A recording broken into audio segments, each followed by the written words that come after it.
नमस्ते दोस्तों। मालती जोशी जी की कहानियों की श्रृंखला में आज सुनिए उनका लिखा हुआ लघु उपन्यास विश्वास का था। तो शुरू करें कहानी। भाभी, आप सो लीजिए ना थोड़ा सा, मैं यहीं कुणाल के पास बैठा पढ़ता रहूँगा। गिरीश ने शायद चौथी बार मुझसे कहा होगा। इस बार मैंने उसे डपट दिया। सुबह पेपर नहीं देना है क्या? जाओ, झटपट सो जाओ चलकर। मेरी चिंता मत करो, मुझे वैसे भी नींद कहाँ आती है।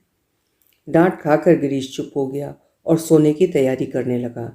अपनी जगह पर बैठी मैं उसे देखती रही। पैंट बुशर्ट उतार कर उसने रात वाले कपड़े पहने, पेन में स्याही डाली, घड़ी में अलार्म लगाया और फिर जाकर आंगन में बिछी चारपाई पर सो गया। 5 ही मिनट बाद उसकी नाक बजने लगी। उसकी ओर से आश्वस्त होकर मैंने फिर कुणाल की ओर देखा। बेचारा, नींद में भी उसके चेहरे पर पीड़ा की स्पष्ट रेखाएं थीं। माथे पर बंधे बड़े से बैंडेज के कारण उसका नन्हा सा चेहरा और भी छोटा लग रहा था। एक पट्टी दाईं बाह पर भी थी और दाहिना पाँव, वो तो सूजकर एकदम हाथी का सा हो गया था। जरा सा हाथ छू जाता तो कुणाल पीड़ा से बिलबिला उठता। जबरदस्त आशंका थी कि फ्रैक्चर ही होगा। आज तो एक्सरे हो नहीं पाया था, शायद कल लेंगे। उस कल की कल्पना से ही मैं कांप जाती हूँ। कहीं कंपाउंड फ्रैक्चर निकल गया तो। एक ही तसल्ली थी कि कल ये आ जाएंगे। मैं तो आज ही तार देने के लिए कह रही थी, पर गिरीश ने ही मना कर दिया। रहने दो भाभी, कल शाम तक तो भैया आ ही जाएंगे। तार दे भी दें तो समय से मिलेगा थोड़े ही। ट्रंक कॉल करूँगा तो ऊपर से घबरा जाएंगे। लाख कोशिश करेंगे फिर भी कल सुबह तक ही पहुँच पाएंगे। उतनी देर में तो पता नहीं क्या क्या सोच डालेंगे। गिरीश बिल्कुल अपने भैया पर गया है, गंभीर और शांत। आज सारी स्थिति को उसी ने तो संभाला। मैं तो कुणाल को सीढ़ियों से लुढ़कते देखकर वही फर्श पर धम से बैठ गई थी और दोनों हाथों में मुंह ढांप लिया था। अपनी तरफ से तो मैं उसे ईश्वर के हवाले कर ही चुकी थी। फिर बाद में गिरीश के साथ यंत्रवत घर से अस्पताल और अस्पताल से घर चक्कर लगाती रही, लेकिन मुझे किसी बात का होश ही नहीं था। गिरीश बड़े धैर्य से मुझे और कुणाल को एक साथ संभाले रहा। ठीक से पट्टी वगैरह करवाने के बाद जब कुणाल थोड़ा सा सो लिया, डॉक्टर मिश्रा घर पर आकर उसे एक बार फिर से देख गए, तभी मैं अपने में लौट सकी। तभी जाकर मुझे याद आया कि गिरीश के पेपर चल रहे हैं, सुबह उसे परीक्षा देने जाना है। तब उठकर मैंने झटपट गैस जलाई थी, सब्जी और 4 पराठे बना लिए थे। रोज की तरह आग्रह और ममता के साथ उसे खिलाया था और 2 कौर खुद भी खाकर फिर से बिस्तर के साथ लगी इस कुर्सी पर आकर बैठ गई हूँ। आंखें फिर कुणाल पर जम गई हैं और मन फिर दुश्चिंताओं में डूबने उतराने लगा है। लगता है इन्हें खबर दे देती तो ठीक था, चिंता का बोझ तो कुछ बढ़ जाता। सच, अकेली संतान के साथ छोटी सी बात भी कितनी बड़ी होकर सामने आती है। किसी के बच्चे क्या गिरते नहीं? क्या उन्हें चोट नहीं आती? पर मेरा मन ही और मिट्टी का बना है। ऊट पटांग सी कल्पनाएं करके खुद को ही यंत्रणा देने लगती हूँ। अब सामने लेटे कुणाल को देखकर यही मन में आ रहा है कि कहीं फ्रैक्चर हुआ तो बेचारे का पूरा साल बर्बाद हो जाएगा। सारे संगी साथी अगली कक्षा में पहुंच जाएंगे। घुटने में चोट लगी है, अगर कहीं वहाँ की हड्डी चटक गई होगी तो और मुसीबत होगी। कई बार हड्डी ठीक से जुड़ती भी नहीं, नुक्स रह ही जाता है। कहीं ऐसा हो गया तो बेचारा सारी जिंदगी हीन भावना से ग्रस्त रहेगा। सुनील गावस्कर बनने के उसके सपनों में जंग लग जाएगी। साथ वालों के उपहास का शिकार होगा सो अलग। तब उसके चेहरे पर लिखी विवश वेदना को क्या मैं पढ़ पाऊंगी? उसके आहत अहम को सहलाते सहलाते कहीं खुद भी। बेवकूफ़ लड़की, अब बस पीकर। जब देखो ऊटपटांग बात सोचती रहेगी। इतने बड़े लड़के की माँ बन गई है, लेकिन पहले वाली आदत अभी वैसी की वैसी ही है। मैंने चौंक कर सिर उठाया। सामने विक्की मामा खड़े थे, चेहरे पर वही सदाबहार मुस्कान। खिली धूप सी हंसी को देखकर आधी उदासी तो वैसे ही उड़न छू हो गई। फिर मैंने आदतन रुआसी आवाज में कहा, डॉक्टर कह रहे हैं कि एक्सरे निकालना होगा, तो इसमें रोने की क्या बात है? सामने वाली मिसेस सन्याल कह रही थी कि कंपाउंड फ्रैक्चर होगा। अष्टाना चाची कह रही थी कि घुटने की चोट होगी तो ठीक से जुड़ेगी भी नहीं। तो वे लोग डॉक्टर हैं कोई, और तुम्हारे पास अपना दिमाग नहीं है जो हर किसी की बात को सच मान लेती हो? इतना भी नहीं समझती कि सब लोग तुम्हारी सुखी संपन्न गृहस्थी को देखकर ईर्ष्या करते हैं? ऊपर से कितनी ही संवेदना जताएं, पर भीतर ही भीतर तुम्हें परेशान देखकर बहुत खुश होते हैं सब। सच? फिर कुणाल बिल्कुल ठीक हो जाएगा ना? बिल्कुल ठीक हो जाएगा, जानती हो ना, डॉक्टर विवेक कुमार कभी गलत नहीं कहते। संतोष से मैंने आंखें बंद कर लीं। अब मुझे कोई डर नहीं था, मन से चिंता का एक बोझ जैसे हट गया था। भाभी, ओ भाभी, हड़बड़ा कर मैं एकदम उठ बैठी। क्या हुआ? मैंने घबरा कर पूछा। हुआ कुछ नहीं, कॉलेज जा रहा हूँ इसलिए आपको जगा दिया। दरवाज़ा बंद कर लीजिए, गिरीश ने कहा। तो क्या सुबह हो गई? मैंने अलसाई नज़रों से खिड़की के पार देखते हुए कहा। तुम्हारे लिए चाय बना दूँ? ना, चाय मैंने पी ली है। कुणाल जग गया था, हाथ मुंह धुलवाकर उसे भी पिला दी है। उसे सोने दीजिएगा, अब स्वेलिंग काफ़ी कम हो गई है। आप भी थोड़ी देर पलंग पर ठीक से सो जाइए, गिरीश ने मेरे पैर छूते हुए कहा। आशीर्वाद देने के बजाय मैं उसे देखती रह गई। शर्ट कौन सी पहन रखी है तुमने?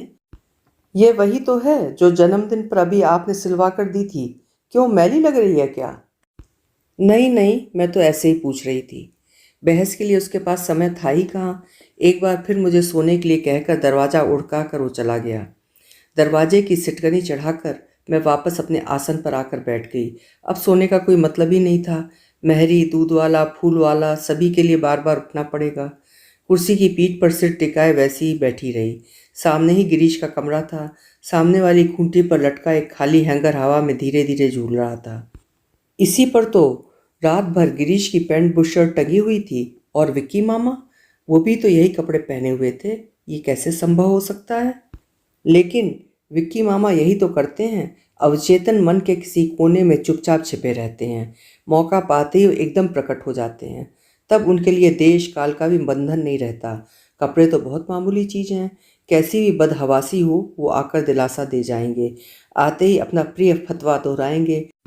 डॉक्टर विवेक कुमार कभी गलत बात नहीं कहते, जानती हो ना?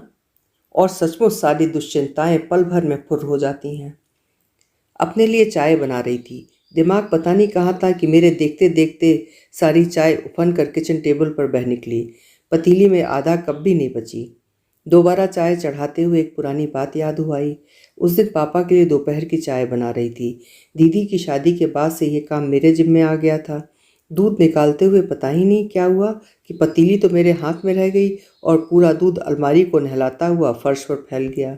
कुछ क्षण तो मैं हक्की बक्की होकर देखती रही, फिर वहीं फर्श पर दोनों हाथों में मुंह ढाँप कर रोने बैठ गई। विक्की मामा कब आकर दरवाजे पर खड़े हो गए पता ही न चला। बड़ी देर बाद चाची की आवाज़ सुनाई दी। विक्की, कीटू की बोतल ला रहा था ना तू, कहाँ खो गया? बोतल की बात तो मैं भूल ही गया दीदी। मैं यहाँ लोगों को क्षीर सागर में नहाते देख रहा हूँ, विक्की मामा ने वहीं से चिल्लाकर कहा। तब जाकर मुझे उनके अस्तित्व का भान हुआ। सिर उठाकर मैंने उनकी ओर देखा। तब तक चाची भी दौड़ी दौड़ी आ गई थी। सारा नज़ारा देखकर पहले तो पेट पकड़कर खूब हंसती रहीं, फिर उस दूध के तालाब से मुझे उठाते हुए बोली, सिलबिल है पूरी। तेरे चाचा ने ठीक ही नाम रखा है तेरा। उनके स्वर में दुलार था, स्पर्श में ममता थी। फिर भी जैसे अपमानित हो उठी मैं। उनके हाथ से छूटकर जो भागी तो सीधे कमरे में ही आकर दम लिया। उसके बाद शायद विक्की मामा स्कूटर लेकर दूध लेने बाजार गए थे। उनके लौटने तक चाची ने फर्श धो पोंछ कर साफ कर दिया था, क्योंकि जब नीटू मुझे खींचकर किचन में ले गया था तब चाची हाथ धो रही थी और विक्की मामा चाय बना रहे थे। चाय पीने की जरा भी इच्छा नहीं थी, पर भागने का कोई उपाय नहीं था। नीटू फिर मुझे खींच कर ले आता। एक कप मेरे हाथ में जबरदस्ती पकड़ाते हुए विक्की मामा ने कहा, अब ये बताइए अमिता जी, आप रोई क्यों थी? क्या रोने से दूध पतीली में वापस आ जाता? चाची बोली, अरे इसका नाम अमिता थोड़ी ही है।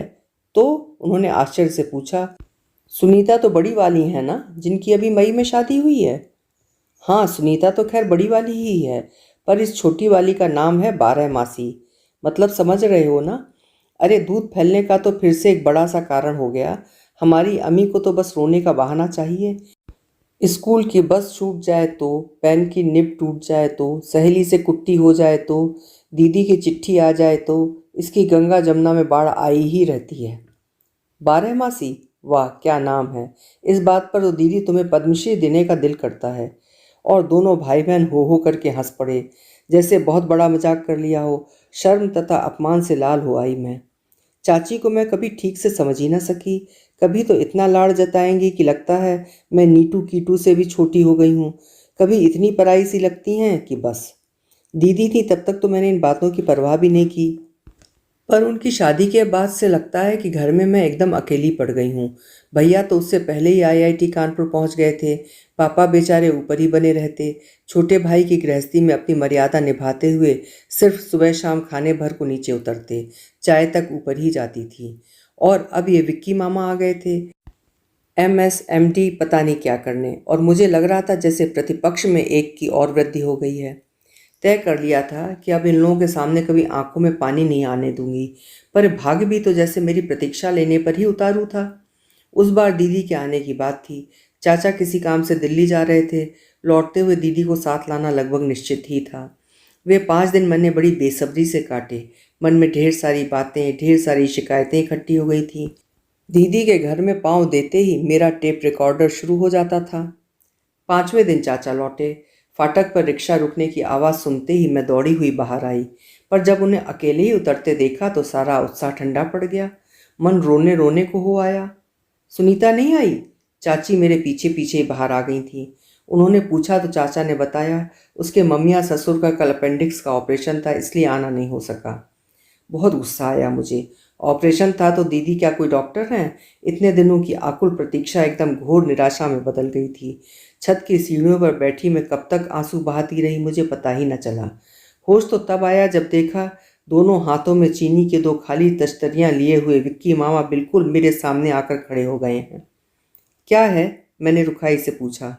आंसू पात्र, उन्होंने अत्यंत नाटकीयता के साथ कहा। अभी तो इन्हीं से काम चला लो, दहेज में देने के लिए चांदी के बनवा देंगे। रोश में आकर मुंह फेर लेने के सिवा मैं कुछ न कर सकी। वो रास्ते में खड़े थे, नहीं तो सीधे कमरे में जाकर ही दम लेती। अमिता, तुम्हें मालूम है रोम में एक राजा हुआ करता था, नीरो।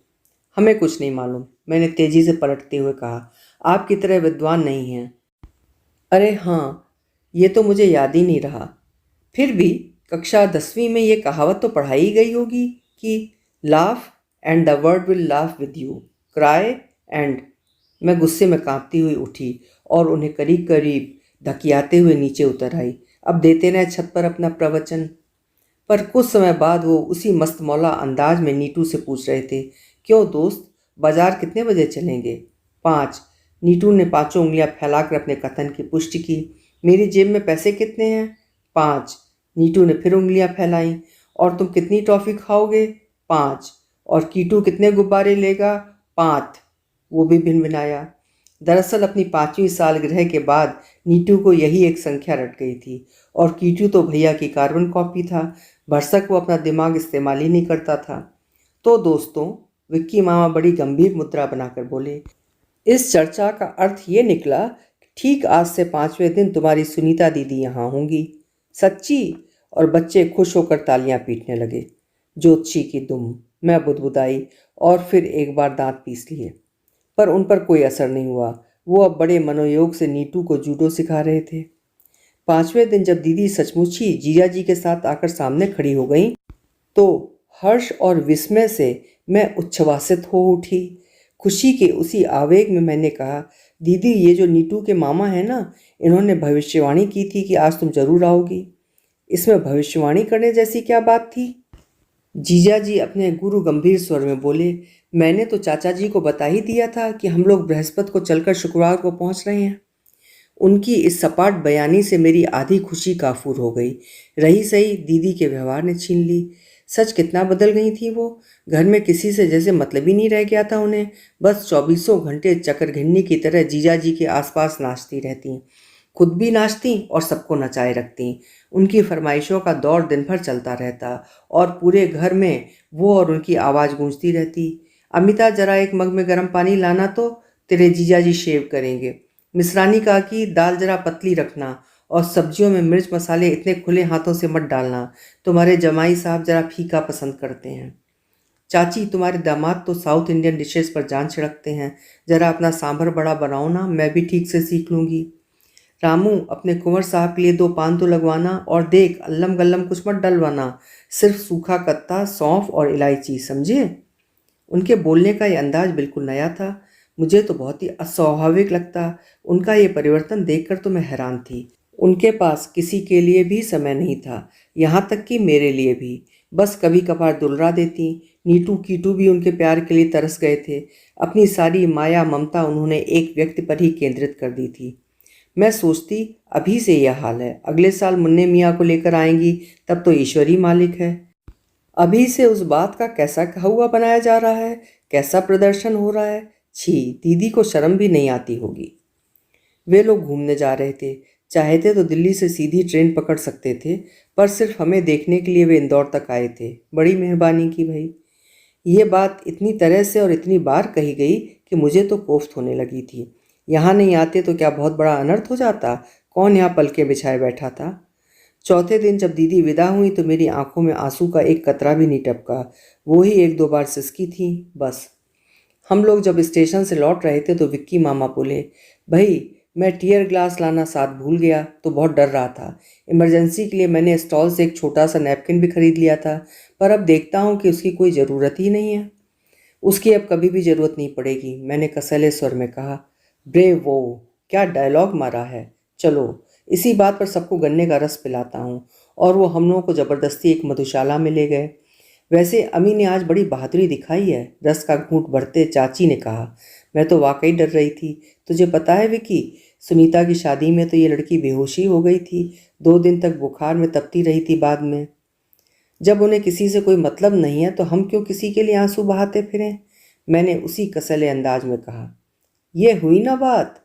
लेकिन भाई इतनी नाराज़गी भी अच्छी नहीं, विक्की मामा बोले। हमें तो सुनीता बड़ी समझदार लड़की लगी। भाई जो अपने हैं वे तो अपने ही रहेंगे, लेकिन जो नया नया अपना हुआ है उसे जरा कसकर पकड़े रहना जरूरी है कि नहीं। वाह, क्या पति परायण नारी है। ईश्वर ऐसी बीवी सबको दे। और मधुशाला की उस टुटपुंजिया टेबल पर ताल देते हुए वो गा उठे। अरे जरूरत है जरूरत है जरूरत है एक श्रीमती की, कलावती की, सेवा करे जो पति की। उनकी इस अदा पर आसपास बैठे सभी लोग हंस पड़े। चाची का तो हंसते हंसते मुंह लाल हो गया। मैं उन्हें देख रही थी और सोच रही थी, ये एक शख्स है, MBBS है, MS कर रहा है, मुझसे कितनी आत्मीयता से बातें करता है, मैं ही उसे लिफ्ट नहीं देती। और एक वो जीजा जी हैं, कॉलेज में प्रोफेसर क्या हैं, मुझ जैसी स्कूली लड़की से बातें करना ही तौहीन समझते हैं। दीदी की शादी से पहले जीजा जी को लेकर कैसी कैसी मधुर कल्पनाएं की थी। उनके नितांत रूखे व्यवहार ने, गंभीर चेहरे ने सब मिट्टी कर दिया। और इस एहसास के साथ मेरे आंसू बह निकले, मुझे पता ही नहीं चला। विक्की मामा ही एकदम चिल्लाए, ये क्या, फिर रोना शुरू। मेरे रस के पैसे वापस करो। दीदी ये अन्याय तो देखो, मैं गा रहा हूँ और आप रोए चली जा रही हैं। क्या मैं इतना बेसुरा गाता हूँ। सच कहता हूँ अमिता, इसी तरह बात बात पर रोती रही ना तुम तो एक दिन जरूर अंधी हो जाओगी। देखना, डॉक्टर विवेक कुमार कभी गलत नहीं कहते। बात उन्होंने इतने विश्वास के साथ कही कि मैं एक बार फिर शुरू हो गई। इस बार का आवेग तो इतना प्रबल था कि घर पहुंचकर भी नहीं रुक सका। ये दुख भावी अंधत्व का था या दीदी के बिछोह का या जीजा जी की उपेक्षा का, समझ में नहीं आया। सब कुछ मिलकर एकाकार हो गया था। बाद में बहुत शर्म आई मुझे। कुणाल की कुनमुनाहट मुझे वर्तमान में खींच लाई। वो जग गया था और काफ़ी फ्रेश लग रहा था। पाँव की सूजन आधी रह गई थी। बाथरूम जाने के लिए तो पैदल चलने की जिद पर उतर आया था, पर मैंने रिस्क लेना उचित नहीं समझा। गीले तौलिए से उसका बदन पोंछकर कपड़े बदल ही रही थी कि गिरीश आ गया। कैसा रहा पेपर, मैंने रोज की तरह पूछ लिया। ठीक रहा, सो उसने बेमन से उत्तर दिया और कपड़े बदलने चला गया। एक प्लेट में थोड़ा नमकीन और बिस्कुट डालकर उसके कमरे में रखाई मैं और कहा, थोड़ा सा मुंह में डाल लो, तब तक मैं खाना बना रही हूँ। इस छोकरे की वजह से आज कुछ भी नहीं हो पाया। आराम से होने दीजिए भाभी, कोई जल्दी नहीं है। इस बार भी उसका स्वर फीका फीका सा था, पर उस पर ध्यान देने की मेरे पास फुर्सत ही नहीं थी। रसोई मुझे बुला रही थी। जितनी जल्दी हो सका मैंने खाना तैयार कर लिया। फिर कुणाल के पलंग के साथ ही एक छोटी सी मेज लगाकर हम तीनों बैठ गए। खाते समय मैंने लक्ष्य किया कि गिरीश सिर्फ औपचारिकता निभा रहा है, खाने में उसे जरा भी उत्साह नहीं है। क्या बात है भैया, पेपर ठीक नहीं हुआ क्या? वो कुछ देर तक उदास आंखों से मुझे देखता रहा, फिर धीरे से बोला, बहुत बुरी तरह बिगड़ा है भाभी, सिर्फ 2 सवाल ठीक कर पाया हूँ। कल सारा दिन दौड़ भाग में बीत गया, रात भी ठीक से सो नहीं पाए हो। मैंने सारा अपराध अपने ऊपर लेना चाहा तो वो तुरंत बोल उठा, ऐसी बात नहीं है भाभी, जिसने साल भर पढ़ाई की है उसके लिए तो एक दिन की दौड़ भाग में कोई फर्क नहीं पड़ता। फिर बिल्कुल आउट ऑफ कोर्स आया था। हम ही 4-5 लोग थे जो 3 घंटे तक इसी तरह जमे रहे। बाकी लोग तो पहली घंटे के बाद ही उठ गए थे। जब पेपर बन नहीं रहा था तो 3 घंटे वहाँ क्या करते रहे? सबके साथ बाहर क्यों नहीं निकल आए? मुझे भाई साहब का डर लग रहा था। वाह, भाई साहब ना हुए तोप हो गए। जब पूरा पेपर कोर्स के बाहर था तो बैठे रहने में दुखी क्या था? अजीब घोंचू लड़के हैं तुम्हारी क्लास के। कोई और कॉलेज होता ना तो पेपर देखते ही लड़के उबल पड़ते और प्रिंसिपल के कमरे की ईंट से ईंट बचा देते। प्रिंसिपल का इसमें क्या कसूर है? गिरीश ने भोलेपन से कहा। पेपर तो यूनिवर्सिटी से आते हैं। बोधे हैं सबके सब, चूड़ियाँ पहन लेनी चाहिए सबको, मैंने तैश में कहा। तो गिरीश बेचारा मुंह देखता रह गया। भाभी के इस रूप की तो उसने कल्पना भी न की होगी। मेरे मुंह से जो वाग बाण छूट रहे थे वे मेरे थे भी कहाँ, सब उधार का मामला था। वही फप्तियाँ थीं जो कभी मुझ पर कसी गई थीं। पेपर बिगड़ गया ना, अच्छा हुआ, रोने के लिए अब सॉलिड बहाना मिल गया, बस शुरू हो जाओ। कोई हमारी अकेली का थोड़ी ही बिगड़ा है, पूरी क्लास का खराब हुआ है। गुप्ता मैडम ने पहले ही कह दिया था कि सबको परीक्षा में देख लूँगी। मैं मिनमिनाई। गुप्ता मैडम ने तो पूरी बात अपनी कर ली। अब तुम लोग कोरस में शुरू हो जाओ, मैं टेप रिकॉर्डर लेकर पहुँचता हूँ। विक्की उसे क्यों चिढ़ा रहा है? चाची ने डांटा। ठीक ही तो कह रहा हूँ दीदी, लड़कियों को रोने के सिवा आता भी क्या है? कोरस में रोएंगी तो जरा अच्छा इफेक्ट पड़ेगा। लड़कियां तो बेचारी रोने के लिए बदनाम हैं ही। अच्छा बता, लड़के ऐसे में क्या कर लेते? लड़के? अरे उनकी बात मत पूछो दीदी, सबके सब वॉकआउट कर जाते और प्रिंसिपल की 12 बजा देते। इन गुप्ता मैडम का तो कहीं पता भी ना चलता। ये सब बातें कॉलेजों में चलती हैं भैया, स्कूल में, खासकर लड़कियों के स्कूल में तो प्रिंसिपल का कमरा किसी राक्षस की गुफा से कम नहीं होता। चाची ने कहा। तो मैंने मन ही मन उन्हें धन्यवाद दिया। अपनी बात को इतने अच्छे से तो मैं समझा भी नहीं सकती थी। पर विक्की मामा को संतोष कहाँ हुआ? बोले, तो ये क्या लोग प्रोटेस्ट नहीं करेंगे, सिर्फ सुबकती रह जाएंगी?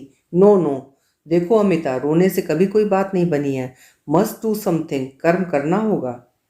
फिर उन्होंने खुद ही एक एप्लीकेशन लिख कर दी और मुझसे फेयर करवाया। फिर उस कागज पर कक्षा की सभी लड़कियों के हस्ताक्षर करवाए गए। उसे प्रिंसिपल मैडम तक भी मुझे ही पहुंचाना पड़ा, क्योंकि बिल्ली के गले में घंटी बांधने के लिए कोई तैयार नहीं था। परीक्षा के अंतिम दिन नोटिस बोर्ड पर जब ये सूचना देखी तो हम लोगों के हर्ष और आश्चर्य का पारावार न रहा। लगा कोई बहुत बड़ी लड़ाई जीत ली हो। विक्की मामा, हम लोगों का अंग्रेजी का फर्स्ट पेपर फिर से हो रहा है। घर आते ही मैंने खुशी से उछलते हुए बताया। अरे वो तो होना ही था, वो इत्मीनान से बोले। मैंने तो पहले ही बता दिया था कि ऐसा होगा, और तुम तो जानती हो डॉक्टर विवेक कुमार कभी गलत नहीं कहते। बड़े आए, मैंने कहा और मुंह बिचका दिया। गिरीश कमरे में गुमसुम बैठा हुआ था। मेरा चूड़ियों वाला फिकरा उसे चुभ गया था शायद। उसका मन दूसरी ओर मोड़ने के लिए मैंने उसके पास जाकर कहा, वो एक्सरे का क्या हुआ भैया? आज निकलवाना था ना? हाँ, आज 3 बजे मित्तल ने समय दिया है, उसने बुझे बुझे स्वर में कहा। अकेले उसे संभाल लोगे ना? आज मेरा जाने का मन नहीं है, अस्पताल में पता नहीं कैसा जी होने लगता है। वो कोई अस्पताल थोड़ी ही है भाभी। फिर भी मेरी ज़रूरत ना समझो तो मैं घर पर ही रह जाऊंगी। मेरा साथ वैसे भी किसी काम का नहीं है, खुद भी नर्वस होती हूँ और दूसरों को भी परेशान करती हूँ। कल तुम थे, इसी से इतना सह गई, तुम्हारे भाई साहब होते तो पता नहीं कितनी डांट पड़ती। उसका मूड कुछ ठीक हो चला था। उसकी सहज सलज मुस्कान चेहरे पर तैराई थी। बोला, आप घर पर ही रह जाएं तो अच्छा है, भाई साहब को आज आना भी है। कुणाल की चिंता न करें, आज तो उसका पाँव काफ़ी ठीक है, नहीं तो मैं पड़ोस से विनोद को ले लूँगा। भाई साहब का कारण बहुत बढ़िया था। मैं निसंकोच घर पर रह गई। वहाँ जाकर प्रतिपल तनाव झेलने से तो यही ठीक था। किचन में व्यस्त रहो तो दुश्चिंताएं अपने आप दूर भाग जाती हैं। 2 दिन से खाने का नाटक ही हो रहा था। उन दोनों को एक्सरे क्लिनिक भेजकर मैं मनोयोग से रसोई में जुट गई। खाना बनाकर निकली ही थी कि दरवाजे पर रिक्शा रुका। दरवाज़ा खोलूं तब तक इनका सूटकेस सीढ़ियों पर पहुंच चुका था। उसे अंदर रखकर लौटी तो देखा कि गिरीश कुणाल को गोद में लिए हुए चला आ रहा है। अरे, आश्चर्य से इतना ही कह पाई मैं। भाई साहब जाते समय कॉर्नर पर मिल गए थे तो फिर हमारे साथ ही हो लिए, गिरीश ने बतलाया। और अब कहाँ रह गए? रिपोर्ट के लिए रुके हैं, फिर शायद डॉक्टर मिश्रा के पास भी जाएंगे, इसी से मैं कुणाल को लेकर चला आया। सोचा देर होगी तो आप परेशान हो जाएंगी। परेशान? उतनी देर में तो मैं पता नहीं कहाँ कहाँ फ़ोन कर चुकती। गिरीश सचमुच बड़ा समझदार लड़का है, भाभी को खूब पहचानता है। मुझे तो इन पर कोफ्त हो रही थी। इतनी हड़बड़ी क्या थी मिश्रा के यहाँ जाने की? पर उनके लिए तो अपनी हर बात पत्थर की लकीर होती है, जो कह दिया उसे करके ही छोड़ेंगे। ये पूरे 1.5 घंटे बाद लौटे। साथ में डॉक्टर साहब भी थे। आते ही बोले, भाभी जी मिठाई खिलाइए, आपके लड़के का पैर एकदम ठीक है। कंपाउंड फ्रैक्चर नहीं है? मैंने हौले से पूछा। कंपाउंड फ्रैक्चर की छोड़िए, डिसलोकेशन भी नहीं है जिसका डर था, बस जरा सा स्प्रेन है। मैंने गिरीश को पता बता दिया है, मुन्ना पहलवान का। He is an expert. 8 दिन में आपका बच्चा दौड़ने लगेगा। शुक्र है भगवान का। मैंने मन ही मन हाथ जोड़े और कहा, मैं तो पता नहीं क्या क्या सोचने लगी थी। भगवान ने आपको इतना उपजाऊ दिमाग दिया है कि सिवा सोचने के आप कर भी क्या सकती हैं? ये बोले। स्वर में व्यंग से ज़्यादा रोष था। समझे डॉक्टर, कुणाल की मम्मी के लिए हर चोट टेटनस है, हर घाव कैंसर है। छींक आती है तो उन्हें स्नोफीलिया की आशंका होने लगती है। खांसी आने पे ब्रोंकाइटिस निश्चित है। पेट में दर्द हो तो गैस्ट्रोएंटेराइटिस का खतरा हो जाता है। फिर हर बुखार का टाइफाइड और निमोनिया का होना तो मामूली बात है। इनके घर वालों ने इन्हें डॉक्टर क्यों नहीं बनाया, यही मुझे समझ में नहीं आता। आधी बीमारियां तो इन्हें मुंह जबानी याद हैं। अब ये नया नाम और याद हो गया, कंपाउंड फ्रैक्चर। अब तो इस घर में धीरे से कोई फिसल भी नहीं सकता, तुरंत कंपाउंड फ्रैक्चर हो जाएगा। पता नहीं कैसा दिमाग पाया है, अच्छी बात भी मन में नहीं आती कभी। ये गुस्से में बोले चले जा रहे थे और डॉक्टर साहब उनकी झल्लाहट का लुत्फ उठा रहे थे। बेचारे गिरीश से भाभी की ये दुर्दशा नहीं देखी गई। धीरे से बोला, दरअसल मिसेस सन्याल ने भाभी को डरा दिया था। अरे ये डर तो जन्म के साथ लेकर आई हैं, इन्हें क्या कोई डराएगा? इन्होंने पलट कर कहा तो बेचारा सिटपिटाकर चुप हो गया। आखिरकार डॉक्टर साहब को दया आ गई। उठते हुए बोले, सफ़र से थका हारा आया है ना, इसी से ज़रा बौखलाया हुआ है। अब तो आप जल्दी से इसे गर्मा गर्म खाना खिला दीजिए, तभी इसका दिमाग ठंडा होगा। वैसे भी फाइलों से चिपका रहने वाला बॉर्डम जीव है ये, भावुकता की परिभाषा भी नहीं जानता। उसे क्या मालूम कि where love is great fear is greater. ठीक तो बोल रहा हूँ ना मैं, कि सब उलट पुलट कर दिया। वातावरण को इस तरह हल्का बनाकर जब उन्होंने विदा ली तो मेरा मन उनके प्रति श्रद्धा से भर आया। इसे कहते हैं डॉक्टर, जो शरीर की ही नहीं मन की नब्ज भी पकड़ ले। सच तो कहा था उन्होंने, प्यार ही तो सारी चिंताओं को जन्म देता है। अति स्नेह पाप शंकी। घर बाहर रोज इतनी घटनाएं देखते हैं, रेडियो पर सुनते हैं, अखबारों में पढ़ते हैं, पर एक शुष्क सहानुभूति के अतिरिक्त मन में कुछ भी नहीं उपजता। पर ममता का एक नन्हा सा धागा भी जुड़ा हो तो मन तार तार होने लगता है। उस बार चाचा और पापा नरसिंहगढ़ किसी बारात में गए हुए थे। दूसरे ही दिन नई दुनिया में समाचार पढ़ा कि भोपाल नरसिंहगढ़ मार्ग पर बाराती वाली एक बस दुर्घटनाग्रस्त हो गई है। हमने पढ़ा और रोना शुरू कर दिया। मेरे लिए तो खैर रोना अब एक आदत ही बन गई थी, पर चाची भी सुबकने लगी तो मेरे हाथ पांव फूल गए।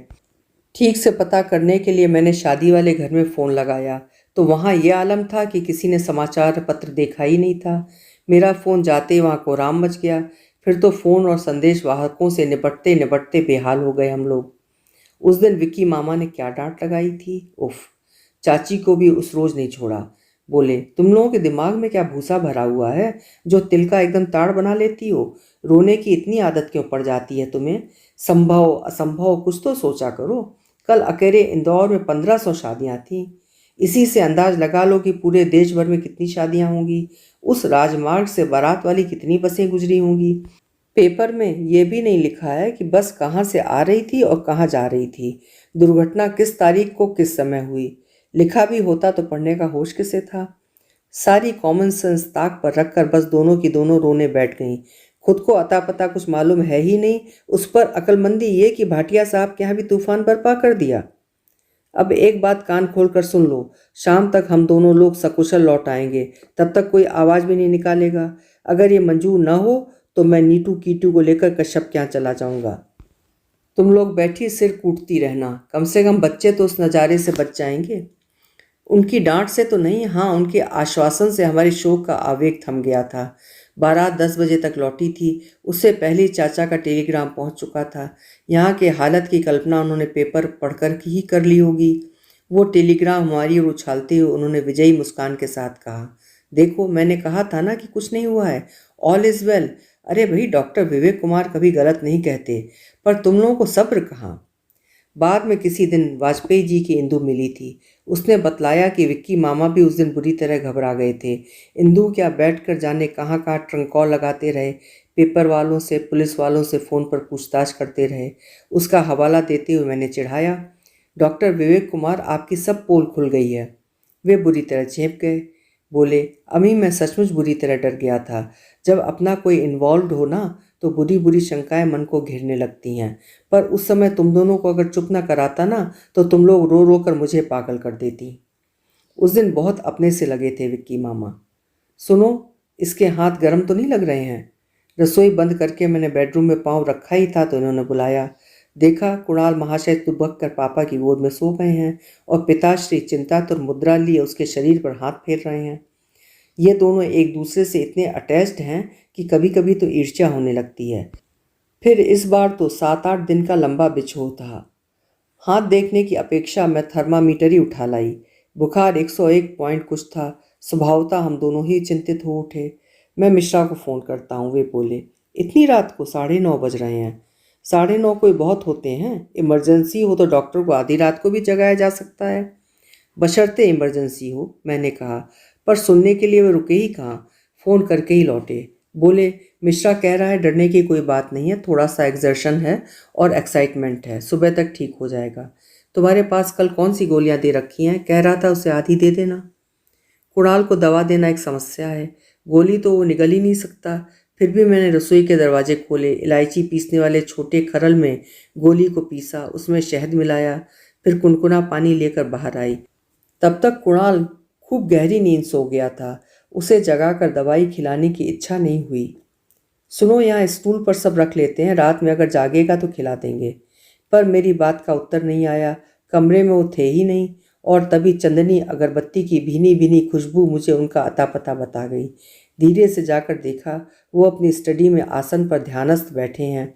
मेंटल पीस पर रखी हुई स्वामी जी की तस्वीर के सामने अगरबत्ती अपनी मंद मधुर गंध के साथ जल रही है। उनकी ध्यानस्थ मूर्ति को कुछ पल निर्निमेष देखती रही मैं, और फिर दबे पांव कमरे में लौट आई। अब तो उनका ये रूप परिचित हो गया है, पर शुरू शुरू में बड़ा अजीब लगा था। उनका first class career, chartered accountant के रूप में उनकी योग्यता, आधुनिक वेशभूषा, सुशिक्षित परिवार, इन सब के साथ साधु संन्यासियों की तुक नहीं बैठ रही थी। अक्सर सोचती ये कहाँ से इस चक्कर में आ गए। एक बार डरते डरते पूछा भी था तो बोले, आश्चर्य तो मुझे भी होता है, पर मन के किन्हीं कमजोर क्षणों में उनके चरणों का आश्रय ले लिया था। तब इतनी शांति मिली थी कि उस सुख से मोह सा हो गया है। अपनी सारी परेशानियां, सारी चिंताएं उन्हें सौंप कर मैं बहुत हल्का महसूस करता हूँ। उनके मुंह से ऐसी भाषा सुनना भी बड़ा विचित्र सा लगा था। वैसे स्वामी जी के दर्शन मैंने भी किए हैं। विवाह के बाद तो हम लोग गए ही थे। कुणाल को लेकर भी एक बार जाने का संयोग बन गया था। हर बार मुझे वो एक स्नेहशील बुजुर्ग से लगे थे, बस। अद्वितीय, अलौकिक ऐसा कुछ भी मुझे नहीं लगा। इनके जैसी श्रद्धा तो मुझ में जग ही नहीं पाई। इन्होंने कहा था, उस दिन महाराज ने वो अंतः प्रेरणा न दी होती तो मैं कभी भी तुम्हें लिवा लाने का साहस नहीं कर पाता, और तुम अभी तक मेरे नाम को बैठी रोती रहती। हाँ, केवल इसी एक बात के लिए जीवन भर स्वामी जी से उऋण नहीं हो सकूंगी। इस उपकार को मैंने अपनी सुहाग बिंदी की तरह सिर माथे पर धारण किया है। वो बात भी क्या सामान्य थी, आज भी याद आती है तो रोंगटे खड़े हो जाते हैं। वो मेरी शादी की रात थी। सभी लड़कियों के जीवन में इसका महत्व होता है, पर मेरे लिए तो वो अविस्मरणीय बन गई है। पूरा दिन गहमा गहमी में बीता था। सारी शाम सहेलियों से घिरी रही थी। उनकी ठिठोली, उनका प्यार, उनकी प्रशंसा मन को पुलकित करती रही थी। और प्रशंसा भी क्या किसी एक बात की थी। खूब धूमधाम से बारात आई थी, खूब जोरदार रिसेप्शन हुआ था, उससे भी शानदार डिनर दिया गया था। कमरे में करीने से सजा दहेज सबकी प्रशंसा बटोर रहा था, तो कानपुर से आया हुआ चढ़ावा आंखों में चकाचौंध पैदा कर रहा था। और फिर दूल्हा, चाची सच्ची कह रही थी, ईर्ष्या से जल मरी होंगी सब, तभी ना नजर लग गई। मेरा खुश होना तो सहज स्वाभाविक था, पर और लोग भी बहुत प्रसन्न थे। पापा खुश थे कि उनकी सारी जिम्मेदारियां अब समाप्त हो गई हैं। चाचा चाची खुश थे कि उन्होंने कन्यादान का पुण्य लूट लिया है। बुआ खुश थी कि उनकी लाडली अमिता को अच्छा घरवर मिल गया है। मामा खुश थे कि उनकी स्वर्गवासी बहन की दोनों लड़कियां ठिकाने से लग गई हैं। हाँ, दीदी जरूर कुछ नाराज सी थी। एक तो उन्हें वहम था कि इस शादी में उनसे दोगुनी तिगुनी रकम लगाई गई है। ये वैसे सच भी था, क्योंकि इस समय चाचा ने बराबरी से धन लगाया था। दीदी की शादी के समय तो उन्होंने प्रैक्टिस शुरू ही की थी, फिर भैया भी उस समय पढ़ रहे थे। एक तो दीदी का मूड वैसे ही खराब था, ऊपर से नाते रिश्तेदार, खासकर महिलाएं तो आग में घी झोंक रही थीं। सुनीता से देखने सुनने में तो 19 ही है अमिता, पर घरवर उसे सवाया ही मिला है। इसीलिए सारी शादी में उन्होंने ऐसी बेरुखी का प्रदर्शन किया था कि चाची तो रुआसी हो आई थी, पर बाकी सब लोग उनकी बहुत तारीफ कर रहे थे। मौसी ने तो कह डाला कि हमारी जिज्जी भी होती तो इतना सब नहीं कर पाती। छाया ने तो कुछ भी नहीं उठा रखा। होम हवन होते हवाते 1 बज गया था। मैं इतना थक गई थी कि किसी अंधेरे कमरे में चुपचाप लेट जाने का मन हो रहा था, पर उतने बड़े घर में उस समय मेरे लिए कोना भी निरापद नहीं था। फर्श पर बेतरतीब सोए हुए बच्चों के बीच कुतुब मीनार की तरह सजी सूटकेसों के किनारे मैंने अपने लिए थोड़ी सी जगह बना ली थी। उसी समय चाची किसी काम से कमरे में आईं। वे काफ़ी थकी थकी लग रही थीं। मैंने सोचा जब बैठे बिठाए ही मैं इतना थक गई हूँ तो इनका क्या हाल होगा। उन्हें ज़बरदस्ती अपने पास बिठाते हुए मैंने कहा, थोड़ी देर बैठकर सुस्ता लो ना, सब तो हो गया। हाँ, आपकी भावनें पड़ गई तो सब निपट गया जैसे, उन्होंने मेरे गाल थपथपाते हुए कहा। अब तो तुम्हें विदा करने के बाद ही सुस्ताएंगे, अभी तो एक पंगत उन लोगों की बाकी है। अभी और पंगत होगी? हाँ रे, कुछ पंडिताऊ किस्म के लोग आ गए हैं ना बारात में। डिनर में शामिल नहीं हुए, पत्तलें लगाने लगे तो बोले ये सबका झुठारा हुआ खाना हम नहीं खाएंगे। फिर क्या मिठाइयाँ छोड़कर पूरा खाना नए सिरे से बनवाया है। इतना गुस्सा आया मुझे, तंग करने की भी कोई सीमा होती है। फिर उसी खासम खास पंगत में झमेला हो गया। कुछ लोगों ने परोसने वालों की पैंट पर, खासकर चमड़े की बेल्ट पर आपत्ति उठाई। लड़के बेचारे दिन भर के थके हुए थे, कुछ कुढ़े हुए भी थे, बस ताव खा गए। खूब तू तू मैं हुई। अनूप ने शायद कुछ ज़्यादा ही कड़ी बात कह दी और वे लोग एकदम उठकर खड़े हो गए। घर के बड़े बुजुर्गों को जब तक पता चलता बात हाथ से निकल चुकी थी। उसके बाद उन्हें तरह तरह से मनाया गया, पर वे टस से मस नहीं हुए। उनकी बस एक ही जिद थी कि अनूप आकर सबसे माफ़ी मांगे, पर वो पता नहीं कहाँ अंतर्धान हो गया था।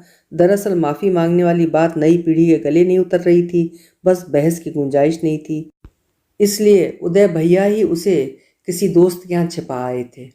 यह सारा वृत्तांत तो मुझे बाद में मालूम हुआ। उस समय तो यही पता चला कि मान्यवर अतिथि किसी बात पर नाराज होकर वॉकआउट कर गए हैं और दुल्हन को साथ ले जाने का उनका कोई इरादा नहीं है।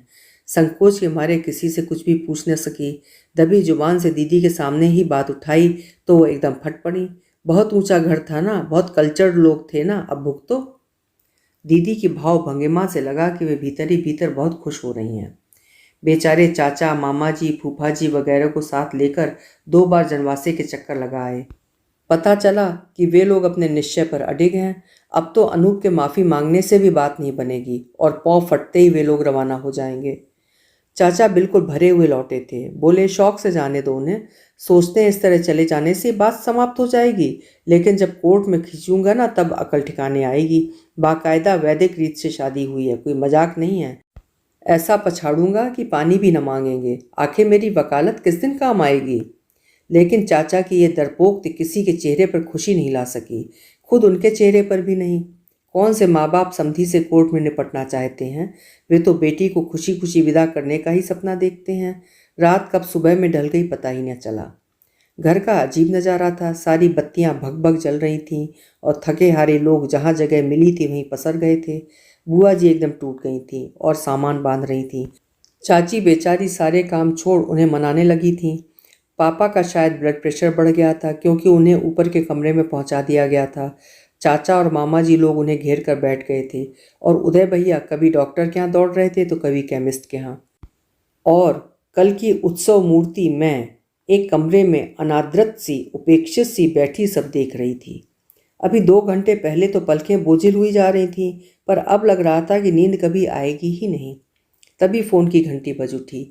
मेरे अभ्यस्त पैर एकदम हॉल की ओर दौड़ पड़े, पर दरवाजे पर ही ठिठक कर रह गए। क्या मेरा इस तरह दौड़कर फ़ोन उठाना ठीक लगेगा? घर में इतने लोग तो हैं। पर जो भी जहाँ था सबके सब निढाल पड़े हुए थे। मैंने कुछ क्षण तो प्रतीक्षा की, फिर सबको लांघती फलांगती स्वयं ही पहुँच गई। हेलो, मैंने रिसीवर उठाते हुए कहा। हेलो, कौन बोल रहा है? उधर से आवाज़ आई। मैं हूँ अमिता, आप कौन बोल रहे हैं? अमिता? क्या वही अमिता जिसकी शादी? हाँ वही, मैंने उस तरफ की उत्सुकता का गला घोंटते हुए कहा, पर ये 2 शब्द कहते हुए भी मेरा गला भर आया था। ओ गुड लक, सुनो अम्मी, तुम घबराना नहीं, सब ठीक हो जाएगा। उधर से फुसफुसाहट हुई। क्या ठीक हो जाएगा, मैंने खींचकर कहा। तब तक फ़ोन कट चुका था। हेलो हेलो, मैंने 2-4 बार बेसब्री से कहा, पर उस ओर एकदम शांति थी। रिसीवर क्रेडल पर रखकर मैं कुछ क्षणों तक उसे पागलों की तरह घूरती रही। क्या सचमुच कोई फ़ोन आया था, या मैं दिवा स्वप्न देख रही थी? ये जो लोग इतने यहाँ सो रहे हैं, क्या सबके सब कुंभकर्ण हैं? फ़ोन अगर आता तो क्या किसी को सुनाई नहीं देता? और वो आत्मविश्वास जगाने वाला आश्वासक स्वर, वो तो निश्चय ही विक्की मामा का था। वे यहाँ होते तो क्या शादी में नहीं आते, फ़ोन ही करते रह जाते? वे तो बेचारे पिछले 4 सालों से 7 समुंदर पार फिलाडेल्फिया में पड़े हुए हैं। जाते हुए कितने मज़े से उन्होंने कहा था, मैं तुम्हारी आंखों के लिए एक्स्ट्रा वाटर सेल की खोज करने अमेरिका जा रहा हूँ। अब यहाँ आकर देखें कि उनकी सचमुच ही ज़रूरत पड़ गई है। वे भी शायद इस बात को समझ रहे होंगे, तभी तो मेरे अवचेतन से मुझे आवाज़ दे रहे हैं, अम्मी घबराना नहीं, सब ठीक हो जाएगा। वहाँ से यंत्र चालित सी चलकर मैं उस कमरे में आ गई जहाँ मेरा दहेज करीने से सजा रखा था। रेशमी अलगनी पर झूलती ढेरों साड़ियों के बीच वो हल्के बसंती रंग की शिफॉन अलग से चमक रही थी, जो विक्की मामा ने मेरे लिए भेजी थी। कल जल्दी जल्दी में बुआ जी ने जो लाल फूल उस पर टांग दिया था, वो आंखों में बुरी तरह चुभ रहा था, पर उनका कहना था कि बिल्कुल सूनी साड़ी अच्छी नहीं लगती। तब मैंने भी कोई प्रतिवाद नहीं किया था। चाची का मन था उस पर मशीन एम्ब्रॉयडरी कराने का, पर मैंने मना कर दिया। जानती थी विक्की मामा बहुत तड़क भड़क पसंद नहीं करते, तभी तो ये प्लेन शिफॉन भेजी है। साड़ी की मुलायम सतह पर हाथ फेरते हुए एक बहुत पुरानी बात याद हो आई। 11वीं कक्षा में पढ़ती थी तब मैं। उस दिन शायद क्लास का फोटो ग्रुप था। बड़े चाव से मैंने चाची की हरी बनारसी साड़ी पहन ली थी। साड़ी पहनने का अभ्यास नहीं था, फिर भी दिन भर किसी तरह उसे संभाले रही। लौटते समय सहेलियों के साथ बातों में इतनी मगन हो गई कि कुछ होश ही न रहा। अगला स्टॉप आते ही मैं रोज की तरह कूद पड़ी थी, और कूदते ही साड़ी चर्र से बोल गई। मेरा तो डर के मारे खून ही जम गया था। रोना तक भूल गई थी मैं। उस दिन विक्की मामा बड़े काम आए थे। पता नहीं कहाँ से 15 मिनट में रफू करवा कर ले आए और बोले, दीदी को पता भी ना चलेगा, बस तो मेहरबानी करके चुप बनी रहना। कुछ दिन मैं सहमी सहमी रही, फिर धीरे धीरे वो डर जाता रहा। मैं तो उस बात को भूल ही गई थी। अभी शादी से पहले उस दिन ढेर सारी साड़ियाँ प्रेस की थी, तब वो निशान दिखाई दे गया, दूर से ही चमक रहा था। अरे चाची, ये क्या, मैंने कहना चाहा, पर फिर खुद ही अपने शब्द गटक लिए। 5 साल पहले वाली अपनी बेवकूफ़ी याद आ गई। चाची उस दिन सिर्फ मुस्कुरा कर रह गईं। उस क्षण वे मेरी माँ से भी ऊंचा उठ गई थीं, क्योंकि माँ भी शायद मुझे इतनी आसानी से क्षमा नहीं कर पाती। उस दिन साड़ी की तह लगाने में हाथ बटाते हुए विकी मामा ने कहा, पता नहीं तुम्हें इतनी भड़कीली चीज़ें क्यों अच्छी लगती हैं। साड़ियाँ, गहने, ये अल्लम गल्लम चीज़ें तो उन लोगों के लिए हैं जिनके पास अपना कोई सौंदर्य नहीं है। हमारे पास भी अपना सौंदर्य कहाँ है, काले जो हैं हम। मैंने बच्चों की तरह मुंह फुलाकर कहा, क्या गोरा रंग ही सुंदरता का मापदंड है? मैं विस्मय विमुग्ध सी उन्हें देखती रह गई। पहली बार मैंने अपने लिए इतनी प्यारी बात सुनी थी। नहीं तो अब तक का सारा जीवन अपने सांवले सलोने रंग पर दुख करते ही बीता था। अपनी स्वर्गवासी माँ पर कभी कभी बहुत रोष हो आता, जो अपना गोरा चिट्टा रंग दोनों बड़ी संतानों को दे गई थी। दीदी का तो खैर ठीक है, पर भैया के साथ इतना पक्षपात करने की क्या जरूरत थी? हिंदुस्तान में लड़कों का रूप रंग कौन देखता है, लेकिन अमिता की चिंता में तो सारे रिश्तेदार, पास पड़ोसी दुबले हुए जा रहे हैं। बुआ जरूर मुझे प्यार करती थी, उन्हें मुझ में अपनी माँ की परछाई नजर आती थी। चाची भी अक्सर मेरी बलैयाँ लेकर कहती, देखना मेरी अमिता सबसे बाजी मार ले जाएगी। पितृमुखी कन्या बड़ी भाग्यवान होती है। वे दोनों मुझ पर जान छिड़कती थीं, इसीलिए ऐसी बातें कहकर मेरा मन रख लेती थीं। लेकिन मुझे हीन बोध से उबारा विक्की मामा ने। बुझे हुए मन में चिंगारी फूंकने की उनमें अपूर्व क्षमता थी। वे आश्वस्त कर देते तो सारा डर जैसे भाग जाता था। सब ठीक हो जाएगा, उनका मूल मंत्र मैंने याद किया, और मन से उदासी की चादर अपने आप ही सरकने लगी। उठकर एकदम मैंने ऊपर की राह ली। पापा कहाँ हैं? सीढ़ियों पर चाचा मिल गए तो मैंने उनसे पूछा। अपने कमरे में सो रहे हैं, अभी तुम उनके पास मत जाओ, कम से कम कपड़े ही बदल लो, चाचा बोले। मैंने उनका आखिरी मिसरा अनसुना कर दिया और उसी उन्मुक्त भाव से ऊपर चली आई। पापा के कमरे का दरवाज़ा उड़का हुआ था। आराम कुर्सी पर लेटे बड़े मामा जी अखबार पढ़ रहे थे। मेरी आहट पाकर उन्हें सिर ऊपर उठाया। मेरे लाल जोड़े को देखकर उनकी बाहों में बल पड़ गए, पर मैंने ध्यान ही नहीं दिया और मसहरी उठाकर पापा के पैताने जाकर बैठ गई। पापा, कुछ देर बाद मैंने हौले से पुकारा। वे जाग रहे थे। मेरी आवाज़ सुनते ही उन्होंने आंखें खोल दी और बाहें फैलाकर उन्होंने मुझे अपनी गोद में भर लिया। पता नहीं कितने वर्षों बाद पापा का यह वत्सल स्पर्श मैंने अनुभव किया था। बेटे, उन्होंने रुंधे गले से पुकारा। आप घबराइए नहीं, सब ठीक हो जाएगा, मैंने उन्हें धीरज बंधाते हुए कहा। अपने व्यवहार पर मुझे स्वयं ही आश्चर्य हो रहा था। अगर सब कुछ ठीक से निपट जाता तो आज इसी समय इसी तरह मैं पापा के गले से सुबकती होती और वो मुझे सांत्वना दे रहे होते। पर सब कुछ उलट पुलट हो गया था। पापा बार बार शोकाकुल हो रहे थे और मैं उन्हें हौसला दे रही थी। घबराइए नहीं पापा, सब ठीक हो जाएगा। मुझे उस कमरे से हटाने के सारे प्रयास व्यर्थ हो गए थे। मैंने वहीं अपना आसन जमा लिया था। पापा का मन देखकर फिर चाचा लोग भी चुप हो गए थे। दोपहर तक पापा काफ़ी नॉर्मल हो गए थे। कोई 1 बज रहा होगा। चाची खुद अपने हाथ से पापा के लिए अलोना दलिया बना के लिए आई थी और मैंने अपने हाथों से चम्मच डालकर उन्हें खिला दिया था। फिर एक बड़ा सा गाँव तकिया लगाकर थोड़ी देर के लिए बैठ गए थे। तभी दरवाजे पर रिक्शा रुका। अरे ये तो दूल्हे राम लौट आए हैं, किसी ने कहा। भैया ने एकदम आसीनें ऊपर सरका ली। I will kick him out, वो गरजे। कीप क्वाइट, मामा जी ने उनकी गर्दन दबोचते हुए कहा। पहले ही जो एहसान कर चुके हो तुम लोग बहुत है, अब हमें निपटने दो। चाचा को साथ लेकर नीचे जाने की सोच ही रहे थे कि चाची ने कमरे में प्रवेश किया। उनके पीछे श्रीमान जी थे। कुछ क्षण सब लोग चित्र लिखे से उन्हें देखते रह गए। उन 5-7 जोड़ी आंखों की अपलक चितवन को किसी तरह सहते हुए पापा के पास आकर वे खड़े हो गए और नम्र किंतु दृढ़ शब्दों में बोले, पापा जी, मैं अमिता को लिवाने आया हूँ। पापा ने एकदम से उन्हें खींचकर गले से लगा लिया। कुछ कहने के लिए उनके होंठ फड़फड़ाए पर मुंह से बात ही ना निकली। बस आंखों से झरझर आंसू बहने लगे। इनका भी स्वर अब तरल हुआ आया। बोले, वे लोग बड़े बुजुर्ग हैं मेरे, उनका अपमान मैं नहीं कर सका, इसलिए साथ चला गया। आप भी मेरे पूज्य हैं, आपके प्रति भी मेरा कुछ फर्ज बनता है। आज आपकी बेटी को विदा कराने का वादा था, इसलिए आधे रास्ते से लौट आया हूँ। विदा तो करा लोगे बेटा, पर रखोगे कहाँ? मामा जी ने पूछा। क्यों, मेरा घर नहीं है क्या? जिन लोगों ने उसे नकारा है वहाँ अमिता नहीं जाएगी, पर चंडीगढ़ में मेरे क्वार्टर में तो जा सकती है ना? जरूर जाएगी बेटे, पापा ने कहा। लड़की हमने तुम्हें दी है, तुम जहाँ ले जाओगे वो जाएगी। हमें और किसी से कोई मतलब नहीं है। जानते हो बेटा, हम सबके सब बहुत निराश हो गए थे, पर इसका विश्वास जरा भी नहीं डगमगाया। बार बार ही मुझे धीरज दे रही थी कि पापा घबराइए नहीं, सब ठीक हो जाएगा। उन्होंने पहली बार आंख उठाकर मेरी ओर देखा और मेरे दिमाग में जैसे कुछ कौंध गया। सुबह फोन पर सुनी थी वो यही आवाज़ तो थी। पलंग की पाटी पर सिर रखे रखे ही मुझे फिर झपकी आ गई थी। कुणाल के माथे पर रखा हुआ मेरा हाथ जब इनके हाथ से छू गया तो अचानक आँख खुल गई। वे कुणाल के माथे पर अगरबत्ती की भभूति लगा रहे थे। राख कह दो तो बहुत नाराज़ होते हैं। थोड़ी थोड़ी उन्होंने उसके गले और छाती पर भी लगाई। हठात उनकी आंखें ऊपर उठी तो पाया कि मैं अपलक उन्हें देख रही हूँ। हंसी आ रही है ना, उन्होंने पूछा। नहीं तो, मैंने मासूम बनकर कहा। खैर, वो तो सब मालूम है। अब उठो, झटपट एक तौलिया ले आओ, लड़का पसीने से लथपथ हो गया है और तुम बेसोच सो रही हो। मैंने देखा कुणाल सचमुच पसीने से नहा गया था। हम दोनों ने मिलकर उसका शरीर सुखाया, कपड़े बदले और फिर से ठीक से ढाँप ढूंप कर सुला दिया।